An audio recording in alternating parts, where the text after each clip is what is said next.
આજે રાજ્યમાં સાર્વત્રિક ભારે વરસાદની આગાહી વ્યક્ત કરવામાં આવી। એક સાથે 5 વરસાદી સિસ્ટમ રાજ્ય તરફ સક્રિય થઈ છે। ઉત્તર ગુજરાતમાં અતિ ભારે વરસાદની આગાહી, સૌરાષ્ટ્ર અને કચ્છમાં પણ અતિ ભારે વરસાદ રહેશે।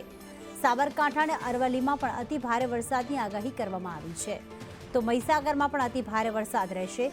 બનાસકાંઠા, મહેસાણામાં ભારે વરસાદની આગાહી, પાટણ, ગાંધીનગર અને ભરૂચમાં પણ ભારે વરસાદની આગાહી કરવામાં આવી છે। આ ઉપરાંત ખેડા છે, પંચમહાલ છે, દાહોદ છે કે જ્યાં પણ ભારે વરસાદની સંભાવના વ્યક્ત કરવામાં આવી છે। ભારે વરસાદની આગાહી જે જગ્યાએ કરવામાં આવી છે તેમાં વલસાડ, તાપી અને દમણનો પણ સમાવેશ થાય છે, તો દાદરાનગર હવેલીમાં પણ ભારે વરસાદની સંભાવના વ્યક્ત કરવામાં આવી છે। અમદાવાદમાં હળવાથી મધ્યમ વરસાદની આગાહી કરાઈ।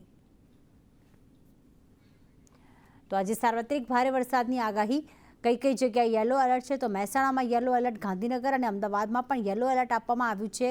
એનો મતલબ એ કે હળવોથી મધ્યમ વરસાદ થઈ શકે છે। સાથે પંચમહાલમાં પણ યલો એલર્ટ આપવામાં આવ્યું છે। દાહોદમાં પણ આજે હળવાથી મધ્યમ વરસાદની આગાહી, જેના કારણે યલો એલર્ટ, તો સાથે ભરૂચ અને સુરતમાં પણ આજરોજ યલો એલર્ટ આપવામાં આવ્યું છે।